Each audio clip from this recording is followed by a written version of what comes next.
right, so today we're going to continue our conversation about price. So we talked last class about price. Who could give us a little bit of a quick recap from last class? Who could tell us what we talked about? What are some of the key takeaways? We talked about pricing objectives. Yeah. What did we say the pricing objectives were? Profit is one of them. Profit is one. Sales is another. Market share is another pricing objective. Unit share? The unit volume. Anything else? What about social responsibility? Is also a potential pricing objective. And we talked about price elasticity of demand. We said some markets are elastic, some are inelastic. And today what we're going to talk about is we're going to talk about different approaches to pricing, demand-oriented approaches to pricing. So one example of a demand-oriented pricing approach is skimming. What is it? Skimming means that we start at a high price and then lower the price of our product or service in a planned way over time. It's not a reaction to the introduction of a product by competitors or the competitors increasing their advertising. It's a deliberate strategy. It's a demand-oriented strategy, which is referred to as skimming, which is very common, for example, in technology markets. So, for example, in electronics, skimming is very often used by companies. So a good example would be the VCR. Do you guys know what VCRs are? Yes. Yeah. You do? Really? It's like a tape of movies. So over time, so electronics manufacturers, whether it's Magnavox or Sony, they try to manage the adoption curve model. They try to manage the adoption curve process. And that's why skimming is something that we're interested in terms of a demand-oriented pricing approach, because it's going to impact the rate at which demand for a particular product or service is going to occur. And even more so in elastic markets, in markets that are price sensitive. So what that means is that when you lower the price of the VCR over time, whether it's every 3 months, every 6 months, whatever schedule we set, our expectation is that as the price declines, that more people are going to purchase the product. And the first VCR that I purchased at Macy's. Wow. And the first VCR I purchased, I paid over $1,100 for a VCR. Now, you could buy them $11. for $39 in CVS, Walgreens, Kmart, Target. You could buy a VCR for very little money. The manufacturers lowered the price over time because they wanted to increase the number of people that purchased the VCR. So those who were willing to pay $1,100 or more for the VCR, those we identified as innovators, which is approximately 3% of the market. The model says 2.5%, but it could be 3%, it could be 4%, it could be 5%. The idea is that a very small percentage of the target market are going to be the first to buy and are willing to pay a high price. But then our challenge, remember when we talked about the adoption curve model, which is also referred to as the diffusion of innovation model by Everett Rogers. Everett Rogers created this model, and it's a bell-shaped curve that says that when the product is first introduced, in the introduction stage, there's a small percentage that are willing to buy the product at a very high price. Those are the innovators.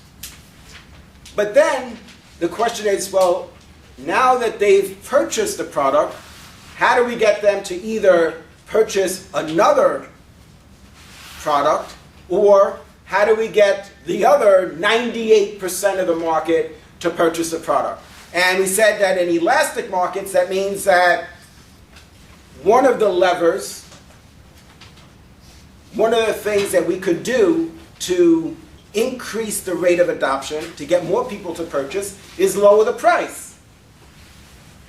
Now that's not the only thing, but today we're talking about price. Last time we talked about price as well. So one of the things you could do is lower the price.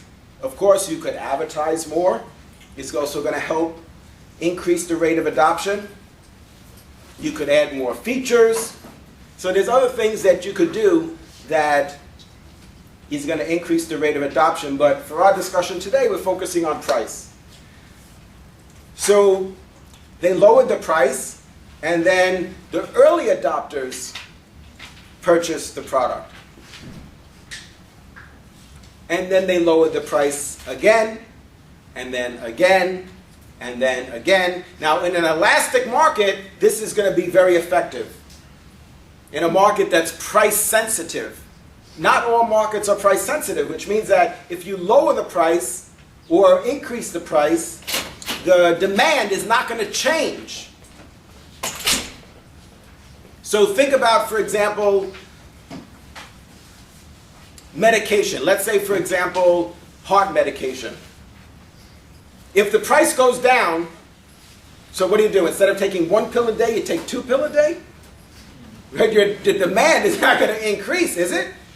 So before you were taking 1 pill a day. Now, because they lowered the price 20%, so now you take 2. No, that would be elastic. It's not price sensitive. Or if they raise the price, what if instead of lowering the price 20%, they increase the price 20%? That's it. I'm not taking heart medication. That's ridiculous. You're still going to take your medication even though the price has gone up. Now, there may be some substitutes. Maybe you might ask the doctor to write a different prescription, a different brand that provides the same functionality but might be less expensive. But in general, I think it's reasonable to say that what I've described is an inelastic market, a market that's not price sensitive. In other words, the price of medication. Now, in some cases, some people, they just can't afford it. So there may be some people who say, you know what, I just can't afford to pay that much for medication. And that's unfortunate. You'd like to think that somehow people are just, they have the money and they'll be able to afford their medication. And their consumption wouldn't decrease. So companies also have patient assistance programs where if you can't afford the medication, they'll give you the medication at a reduced price, in some cases even free. So skimming, we start at a high price and then lower the price over time. So remember, we're thinking about two models and overlapping them. We're thinking about the diffusion of innovation and the product life cycle. So at the time of introduction, what we're saying is that in electronics, it's common to use a skimming pricing strategy. So when we introduce the product, we introduce it at a high price, and then how do we get from introduction to growth?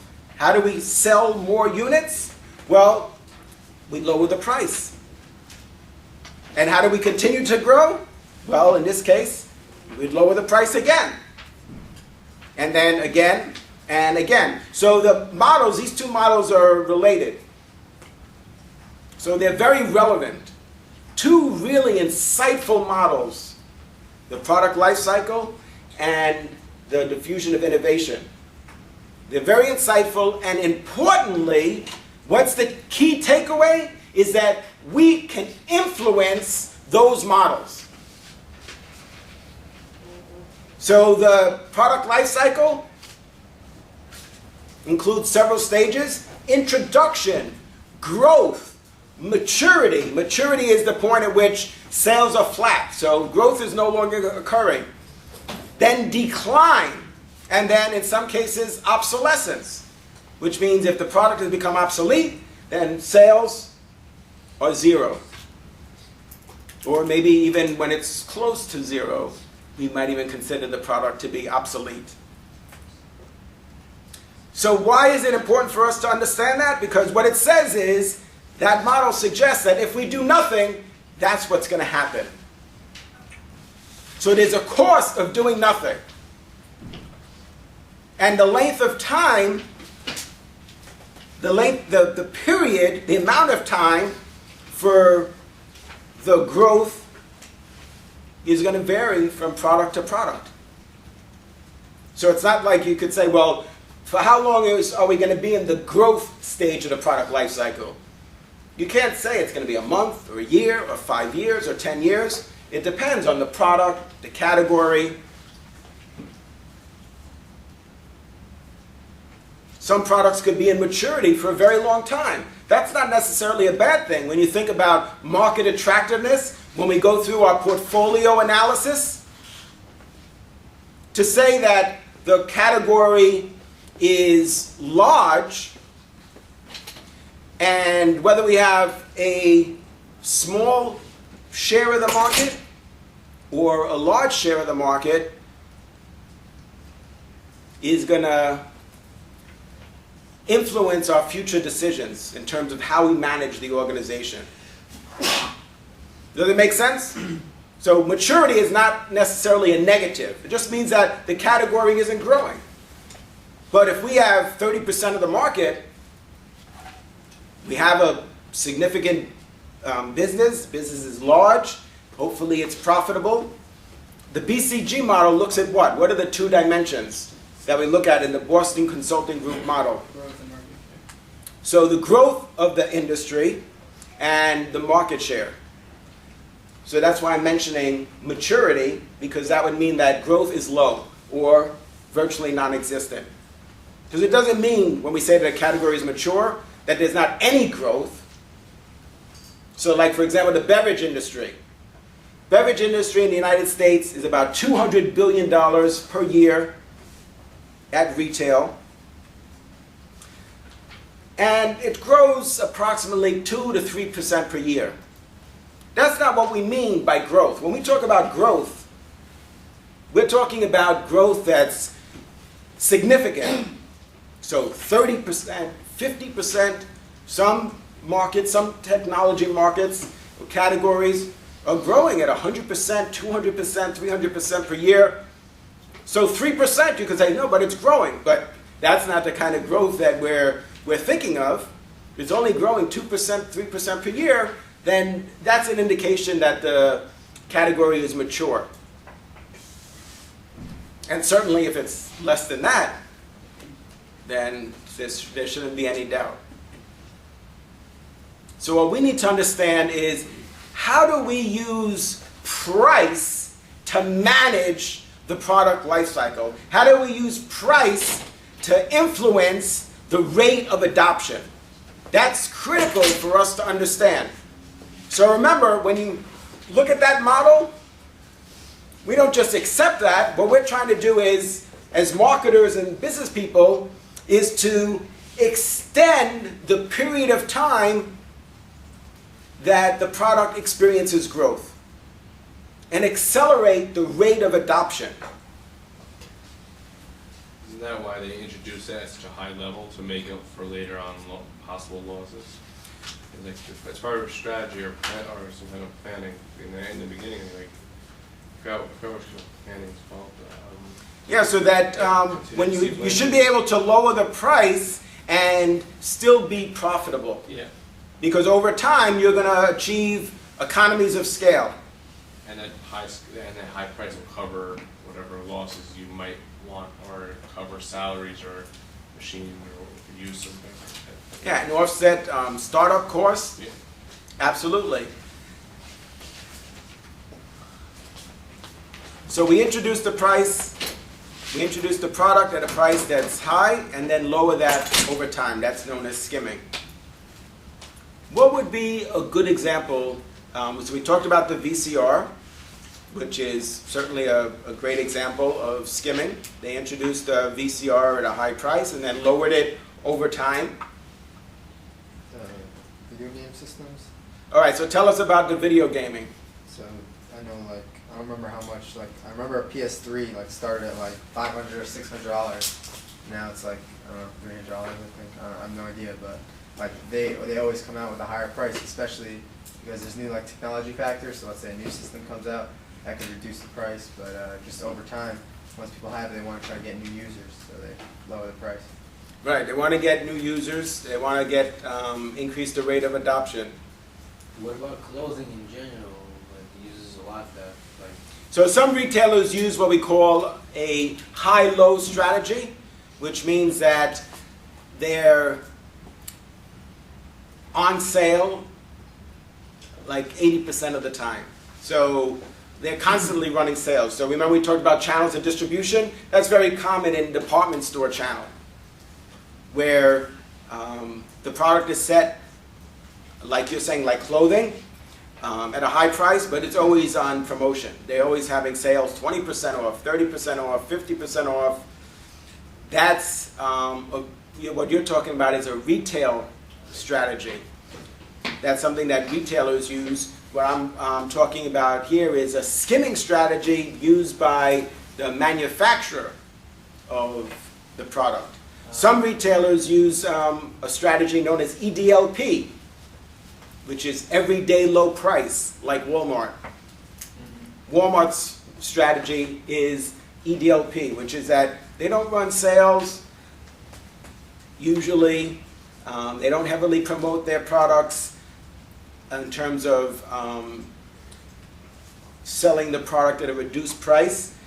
Their positioning, if you will, their pricing strategy is such that they want us to believe that their products are on sale all the time, so to speak, that it's the everyday low price, that their prices are always low, so they don't run sales. What about software? Like, it's very expensive in the beginning, but once something new comes out or something like that, it loses its price completely. Well, we have to understand who is it that is implementing the strategy. Like, for example, the Xbox, right? In the Heights, there's, when that was first introduced, the Xbox 360, students were telling me that, well, they're selling it down the street for $750. So high. So the question is, but who, is that a Microsoft strategy? Is that, who's getting the margin there? Is it Microsoft or is it the retailer? No, it's like clothing already, yeah. But You see the with difference? Software, it's not like that, is it?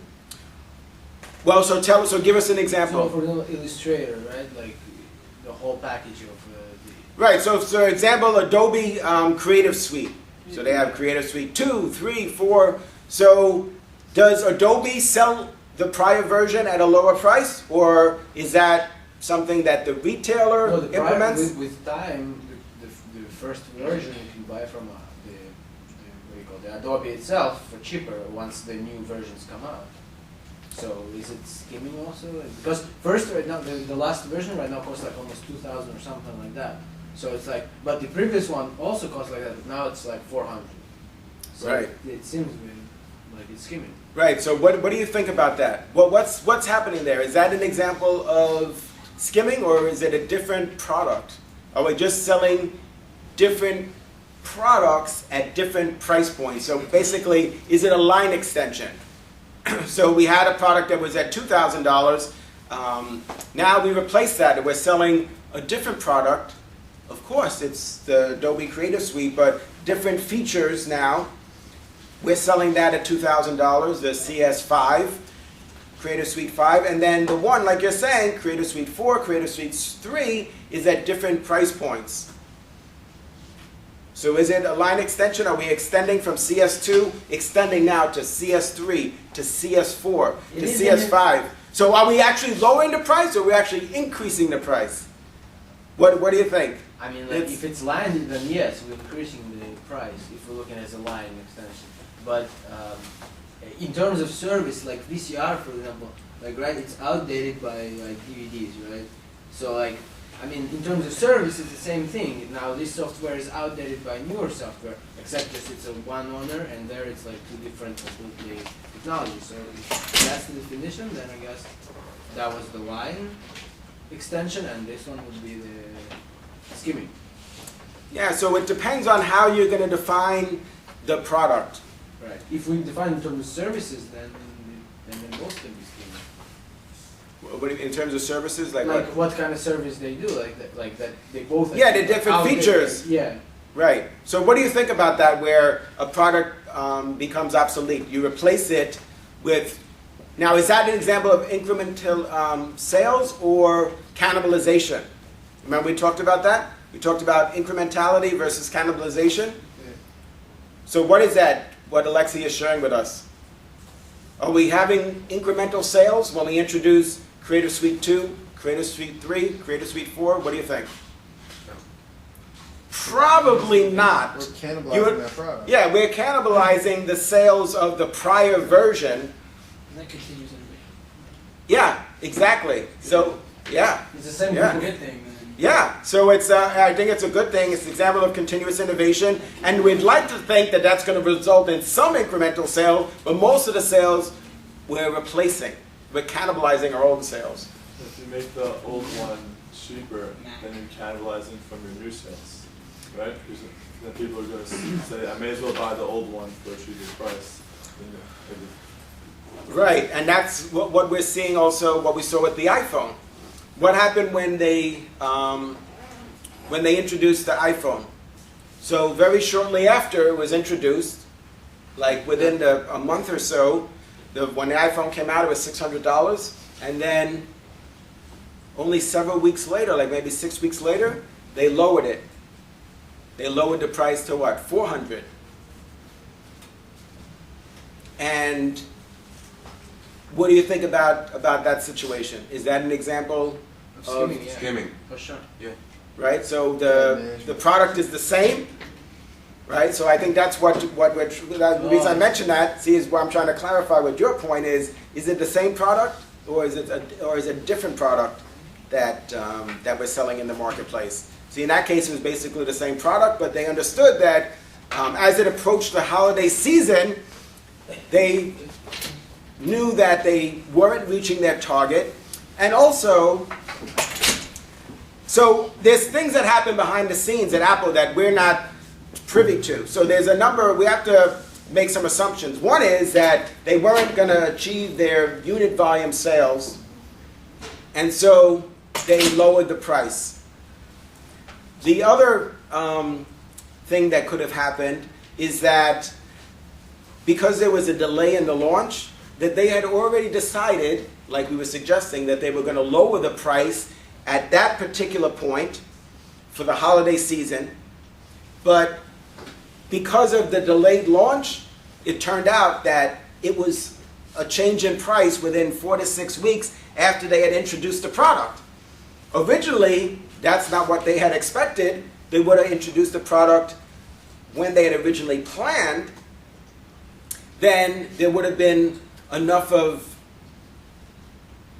a cushion, if you will, between the time that it was introduced and the time that they lowered the price. But certainly, I think that's a good example also of skimming, where they introduced the product at a high price and then lowered the price of the iPhone, and then how much is the iPhone selling for now? With a contract, Model, You can get one for Yeah. the first model, probably 200, right? probably can get cheaper. 200 for used. 16. Oh, Yeah, for the 16 gig.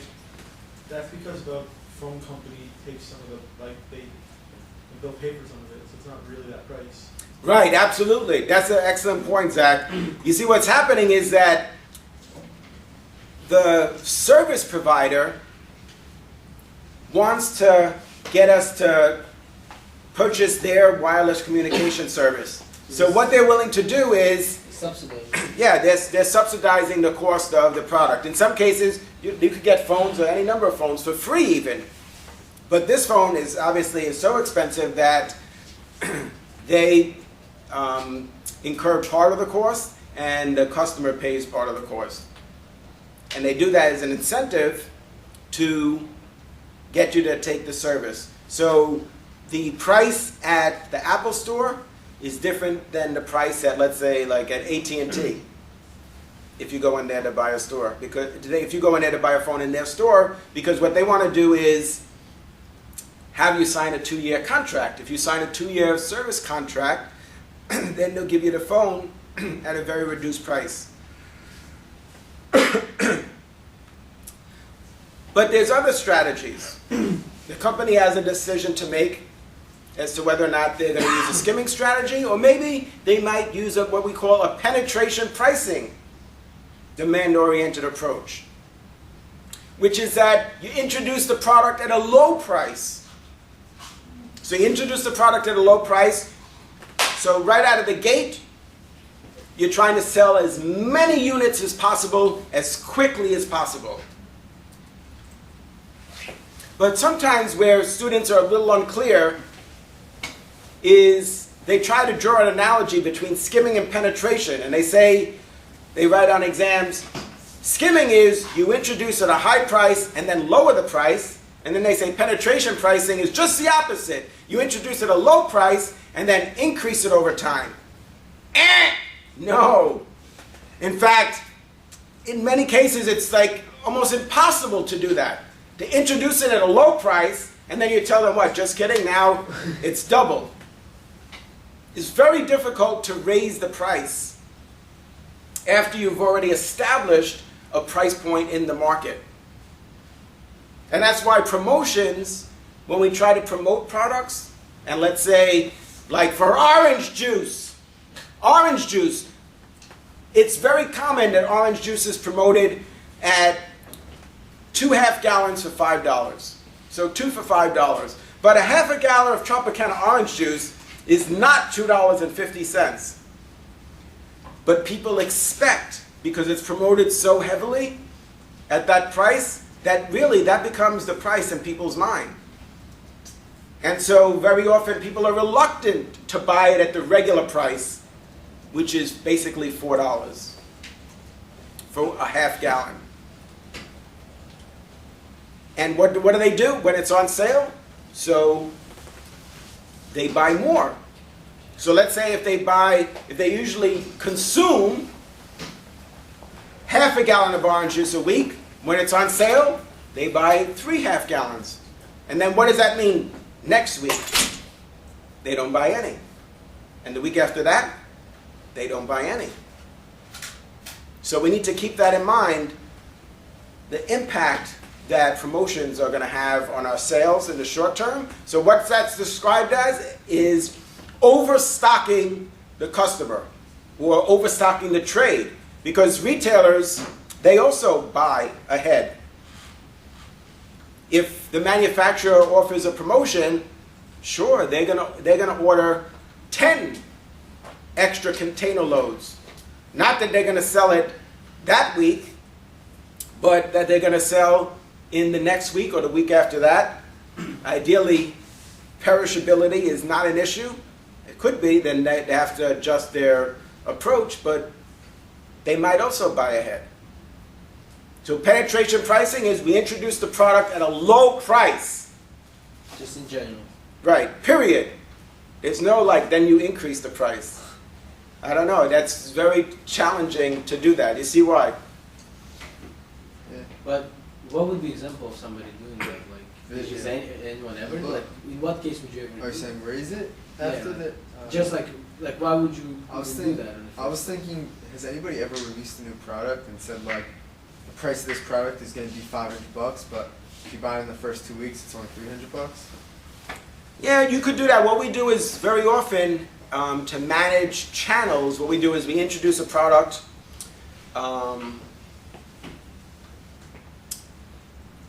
Yeah, it's unusual to do that because people are not going to want to pay a high price. Once they've already purchased the product at a low price, they're not going to want to pay a higher price anymore. We've already established the perceived value in the market. So the thing is we need to keep in mind though is that the number of units that we're going to sell if we implement a penetration pricing strategy is going to be very significant. So we're trying to sell a lot of units in a very short period of time at a very low price. So that creates a challenge for us. The challenge is we have to have the production capability. So if we sell the product at $1,100, then let's say we have a demand for 10 million. But if instead of at $1,100, we're selling the product for $39, now we have an annual demand of 250 million. So we have to ask ourselves, and this is also something that we consider when we deploy a skimming approach to pricing, are we going to be able to meet demand? So if we introduce the product at $39, are we going to be able to produce 250 million units to meet demand? Now,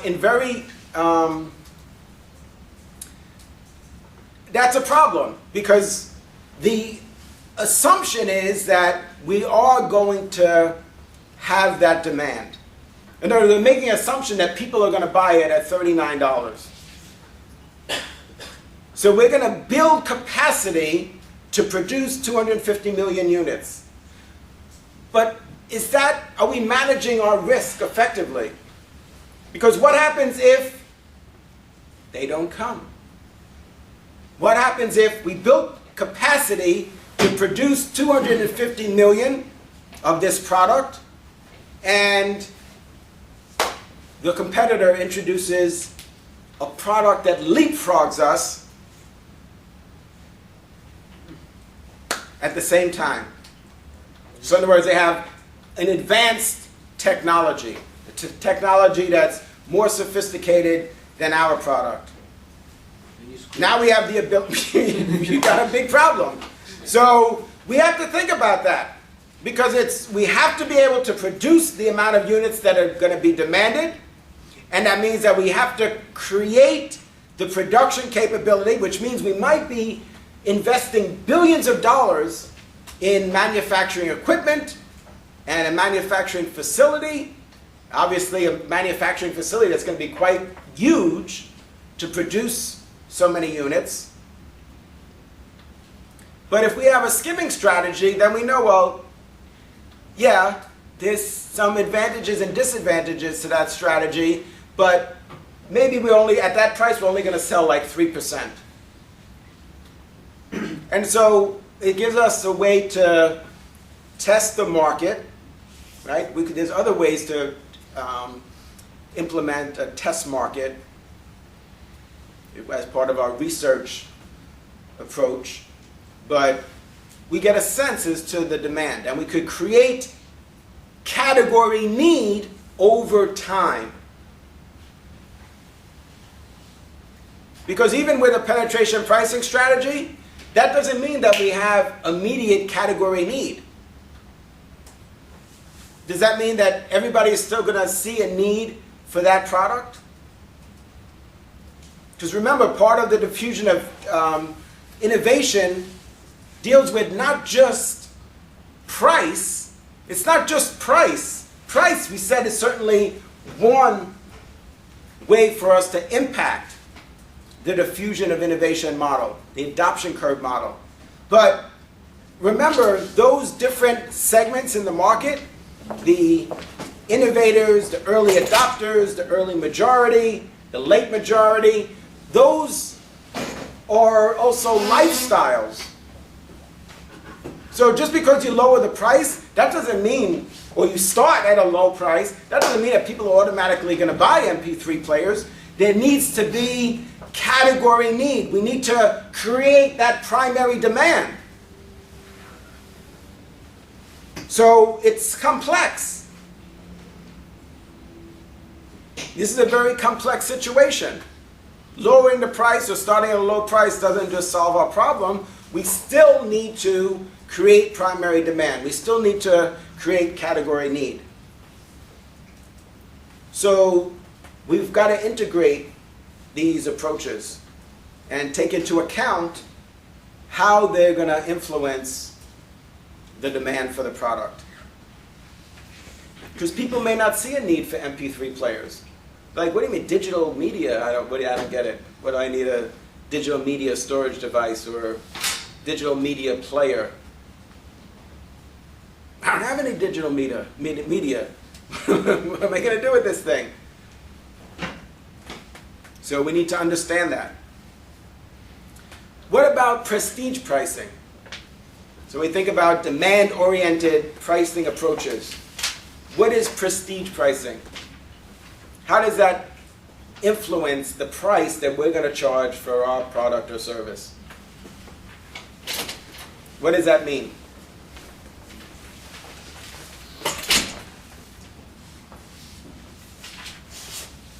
Yeah, Alexei. Just from the name, I guess, prestige, I guess, whatever the image it has, if it's like, for example, I don't know, let's take celebrities, often like, they set prestige for the level of certain things like clothing and like cars.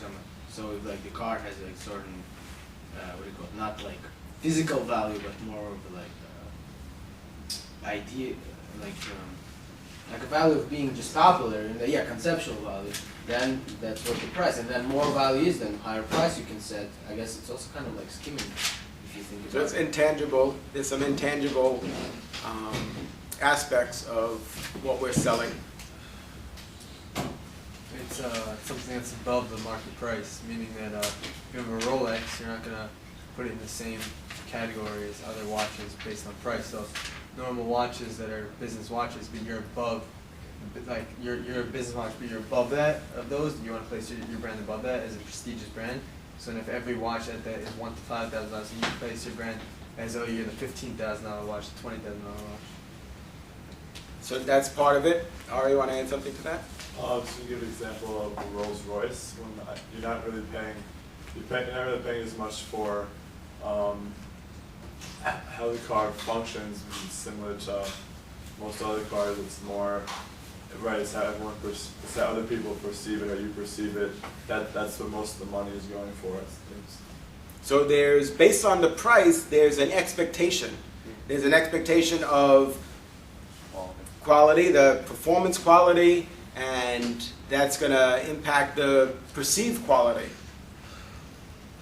So what is it? What is the implication there in terms of how we price our products? So what does it mean then when we talk about prestige pricing? Go ahead, Jason. Setting a high price to make your customer believe that it's so great that it's worth the money. Yeah, so that you're going to charge more relative to what competitors are charging for a product that has comparable functionality. Like Jacob is talking about watches. Well, don't all watches basically serve the same purpose? Yeah, they all tell time. Some watches are $1, right? Some watches are $1,000. Some watches are $50,000. But the basic functionality is the same. But if it's a Rolex, then the product is going to be priced accordingly, because the price is what's going to help us create an element of prestige. So very often, for example, like for Father's Day, retailers are sensitive to this.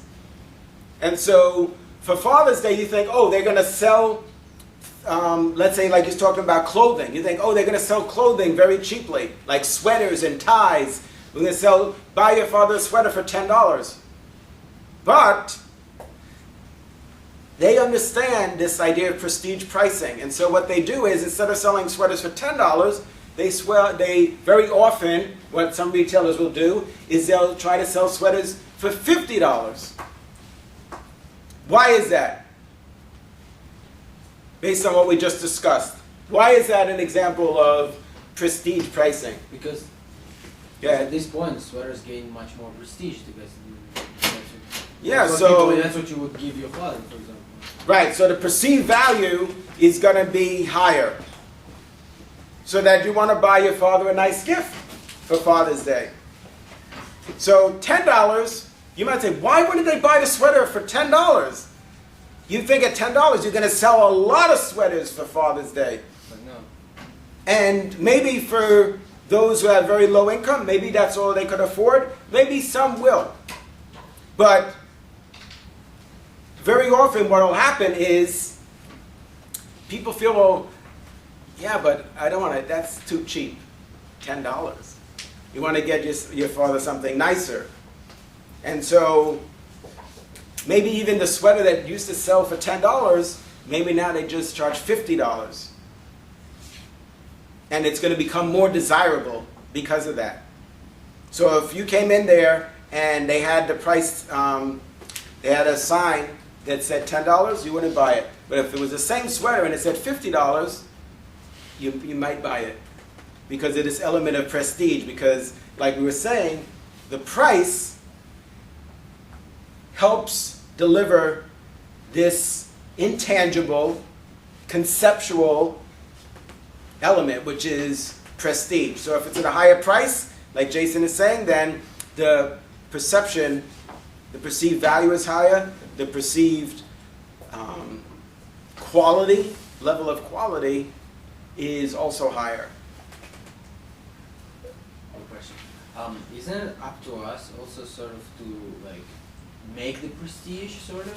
Like, should we think about it maybe before putting the price? Like, Well, as marketers, absolutely. So we have to determine what associations are we going to make with our brand and our product to deliver prestige. So how do we position ourselves as a high-end, luxury, prestigious product in a given category? Well, part of that is impacted by price. right, but also like if we can have a commercial of like I don't know, some Bill Gates or somebody with this kind of clothing or watches or car, whatever we're trying to sell, we would increase the right away. Oh, so absolutely. So there's other ways. I'm just saying that right now today we're focusing on price. Okay. I'm saying that sure, that there's other ways that we could create these strong, unique, and favorable brand associations to establish ourselves Prestige. as prestigious, as luxurious, But that's what Apple did kind of also. with which product? Apple. Which product? Like in general, it seems like they also put themselves as like a very prestigious company. And so what is it that's helped them do that besides price? Because certainly their products are not inexpensive. Like MacBook Pros are over $2,000. Well, you could buy a netbook for $200. Now, I'm not saying it has the same features and benefits, but there's alternatives, right? There's substitute products if you want desktop word processing, etc. So absolutely, price is definitely a factor. But what else? What else has enabled them to achieve that positioning if you're saying that it is prestigious, it is high quality? Design and The innovation. innovation, continuous innovation. Yeah, the innovation. So that supports the price point. And that's what enables them to use, if you will, in some cases, maybe this prestige pricing strategy. Although very often they've used for their products a skimming strategy. But the element of prestige, in terms of how they create that in the marketplace, is in large part driven by their innovation. If it wasn't for the high level of innovation, so in other words, the newness of their products, the research that they do, then they wouldn't be able to charge those prices in the marketplace But also, because their products are state of the art. right, but it's just like state of the art in terms of also the way they design and the way they made it. Like that, most you can always like tell which computer is a Mac. You know, you can never confuse it with anything. They like making themselves like they add their brand personality like a little bit because they're like so deep, like a whole race of computers. You know, you could say like in certain sense. Well, the brand is, we said, what makes one product unique from another. So all the watches tell time, and basically all laptops provide the same basic functionality. Doesn't mean that some don't have more advanced features, but they have the same basic function. But what makes them unique is the brand. They're wrapped in a different brand.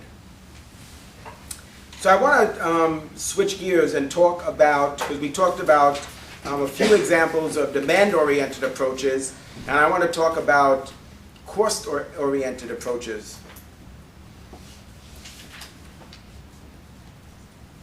So what's the difference? Why do we classify these approaches that way? So we talked about skimming, penetration pricing, prestige pricing. Those are demand-oriented approaches to pricing. And cost-oriented approaches are, for example, cost-plus pricing. So what's the difference? Why do we make a distinction between cost-plus pricing and penetration pricing? Why do we classify those as different? What do you think? How is the focus different?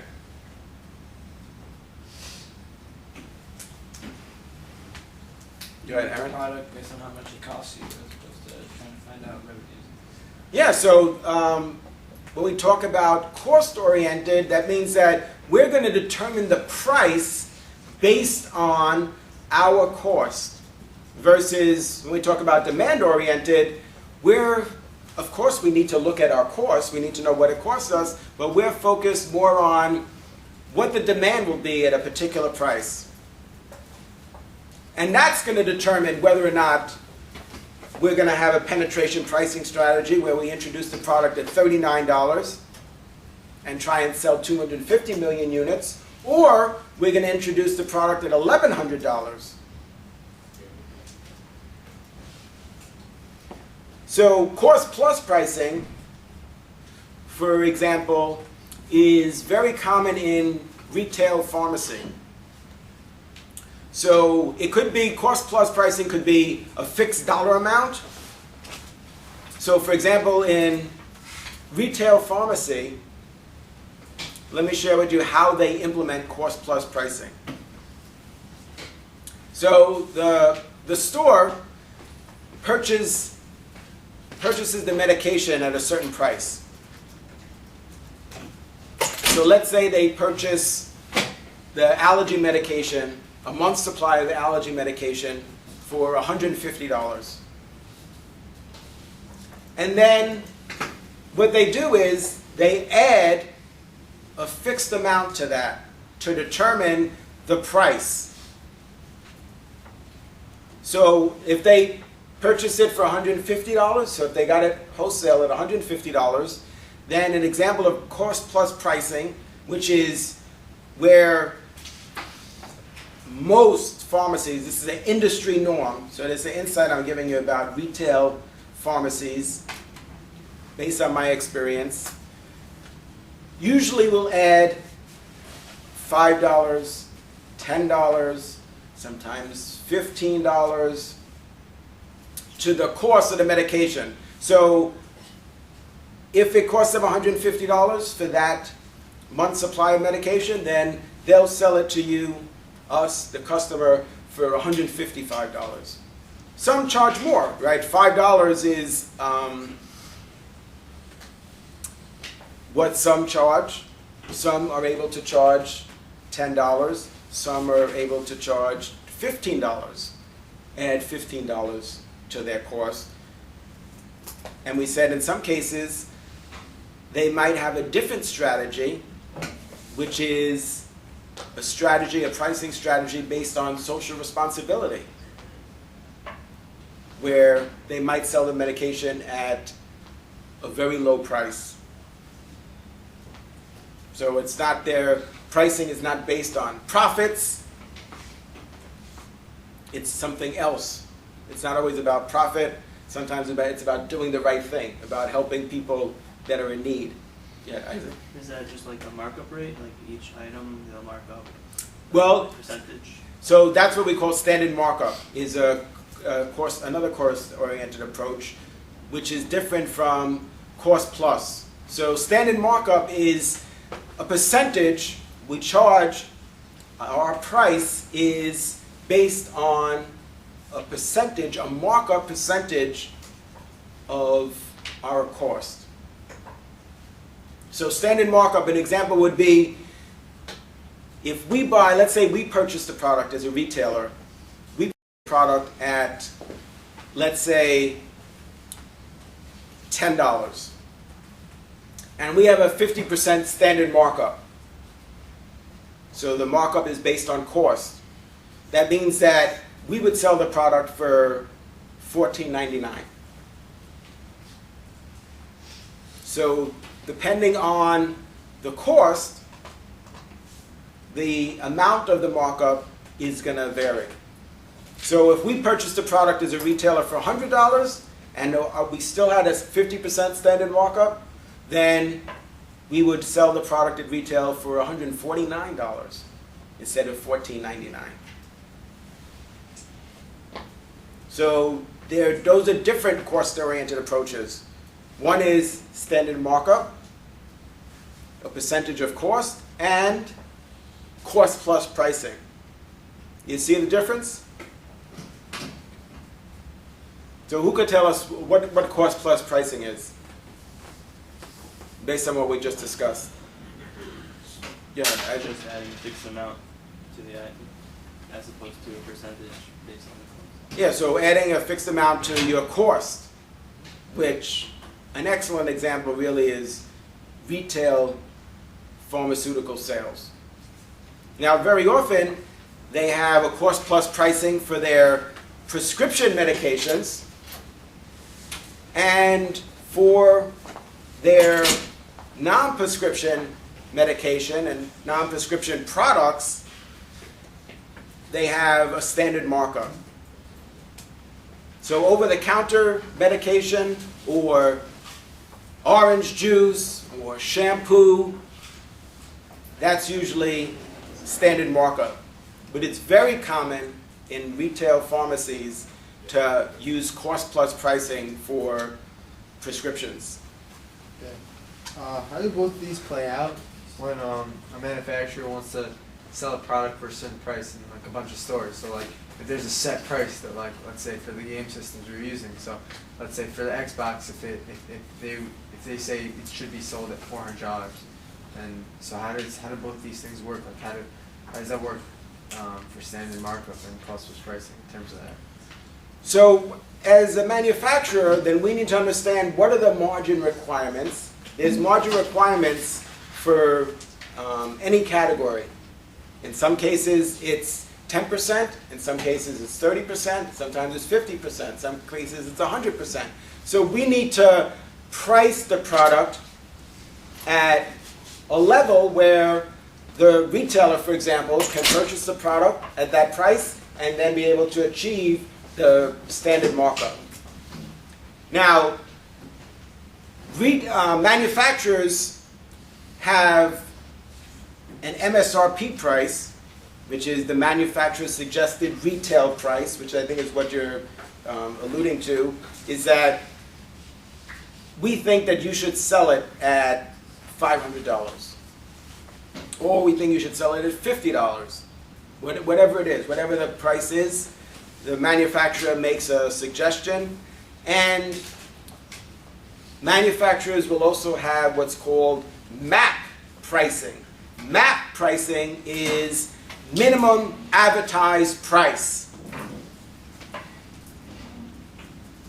So if you have a product that's very popular, what's going to happen is very often retailers want to promote that product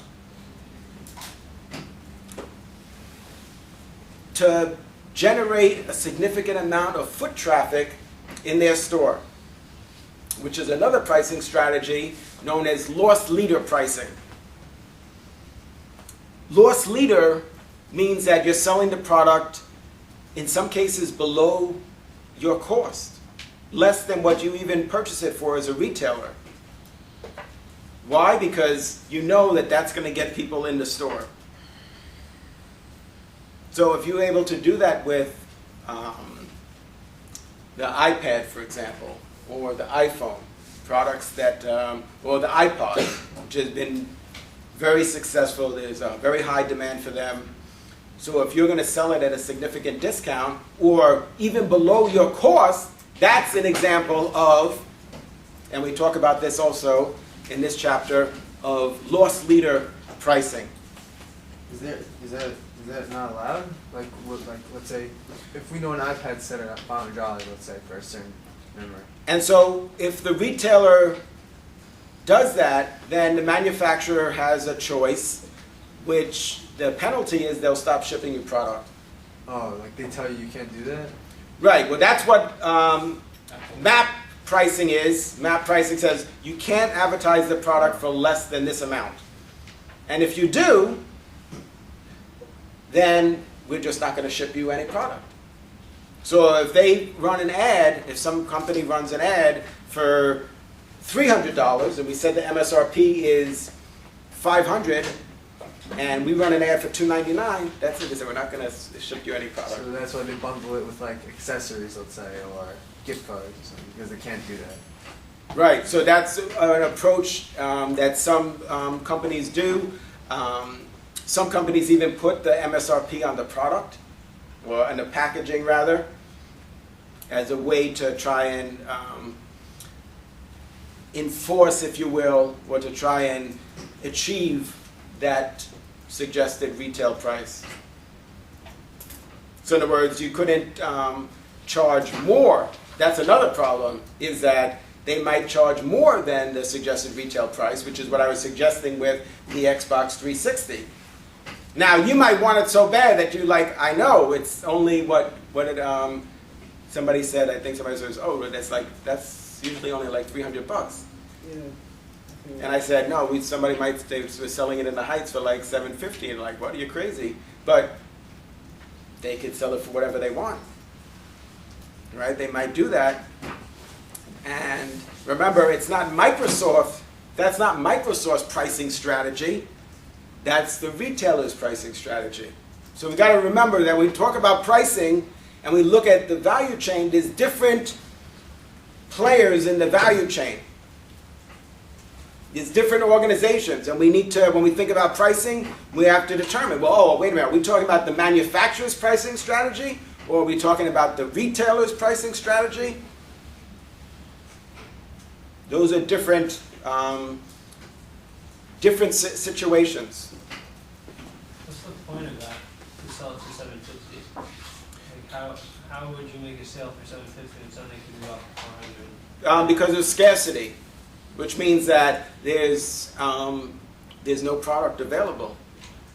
That very often for products like that are very popular, when they first come out, Like when it sells out right away? yeah, it sells out right away, and so somehow you were able to get 100 of them, or maybe even only 10.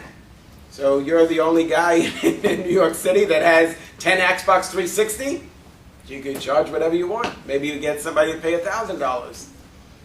But remember, that's different from saying Microsoft introduced the Xbox 360 at $1,000. The implications are very different. No, we're not saying that. We're saying that a retailer charged more than the manufacturer's suggested retail price. And that's one of the things that we talk about in this chapter is, besides the demand-oriented, penetration pricing, skimming, what else did we say? Prestige pricing, and there's others. There's also cost-oriented pricing strategies. We talked about cost plus, standard markup, and then there's also Net pricing. yep, there's map pricing, which is the manufacturer's attempt to maintain a certain perceived value in the marketplace, a certain minimum perceived price or value for their particular product.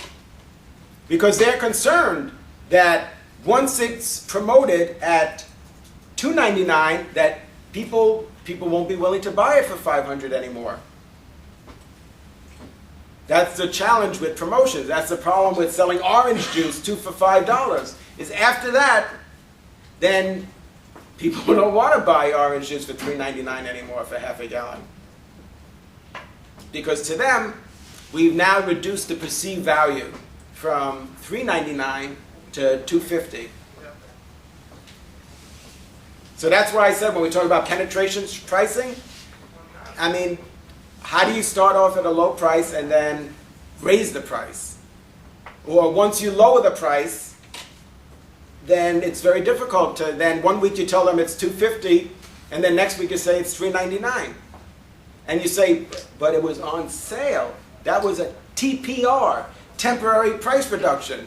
But, you know, explain that. We're thinking about it in rational terms.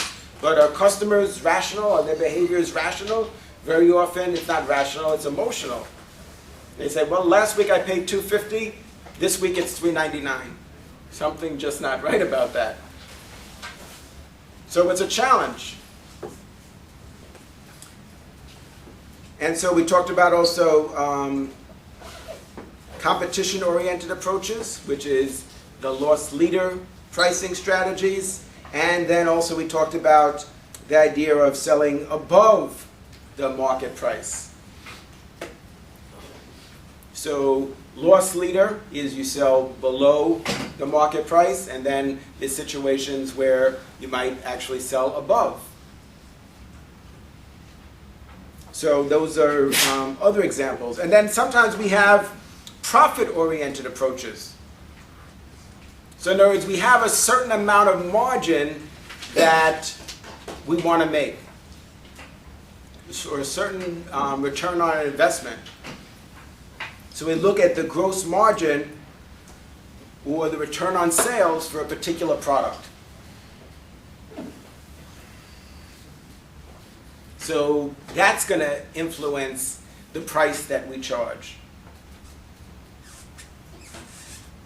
So it's not the number of units, it's that's our pricing objective, but sometimes it's not based on demand, it's not based on cost, it's not based on competition, it's based on a target that we set for profit. So our senior management tells us that we need to have 50% gross margin. But maybe that means that at that level of profit that we're going to sell less units. And you know what they might say?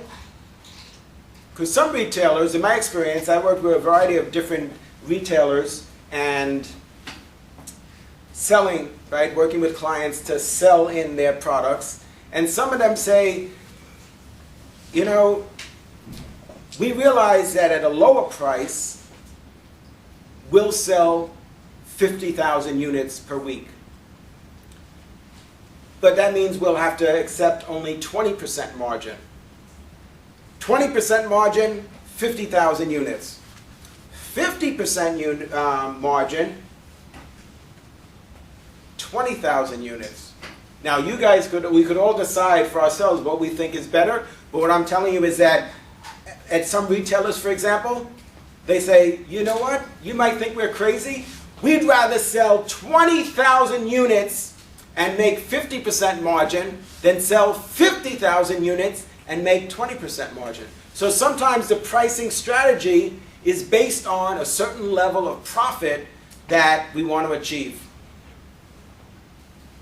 So a certain percentage. Now, how would we counter that? If we're trying to sell into their store, how would we counter that and try and encourage them to take only a 20% markup on the product instead of 50%?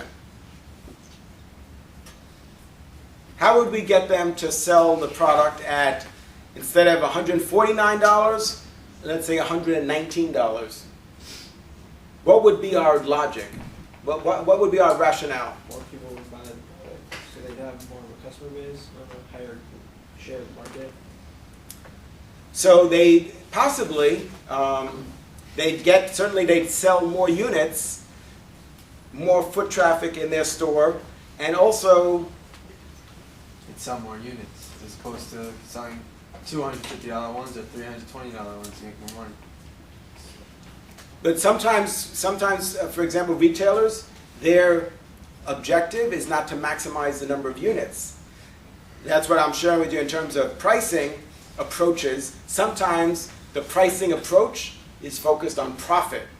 And they're willing to say, I'd rather sell 20,000 units instead of 50,000 units and be more profitable. But that's just looking at the margin percent. Well, you got 3 more hours, right? That's just looking at the margin percent. But what we would argue, what we would suggest is that, yes, you would be at 50% margin. But what we would argue is, but your total profit, because if you're selling 50,000 units instead of 20,000 units, that your total profit would be more. That you can't take percentages to the bank, only dollars. So what is it? Who has a calculator? Let's see if I pick some numbers that are appropriate. How much is 50,000 times 150? Somebody, anybody. 50,000 times 150. Right. 750,000. Right. And then, so 20,000, 7.5 million. 20,000 times 120. 2.4 million.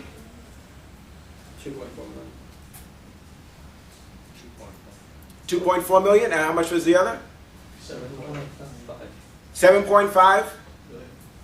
Yeah. 7.5 million versus 2.4 million? Is that what you got? Yeah. Both you guys? Yeah. So the difference in sales, is very substantial. But now let's look at how much we make per unit. The unit contribution margin in the first example, 20,000 units, is $20 per unit. So $20 per unit times 20,000 units, no, times 50,000 units, right, is $1 million. And what about at $50 per unit times 20,000 units?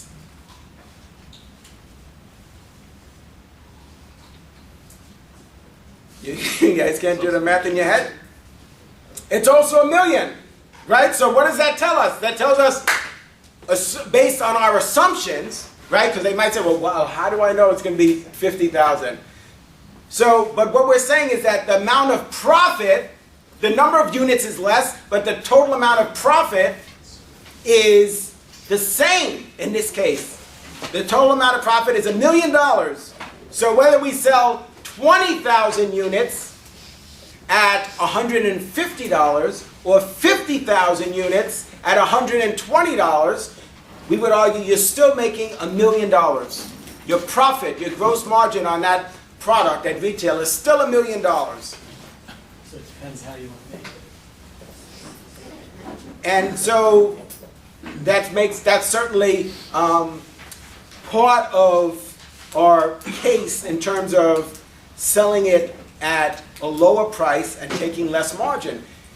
Certainly, we would want to present it in a way that's even more compelling by showing that the total amount of profit would even be more than $1 million.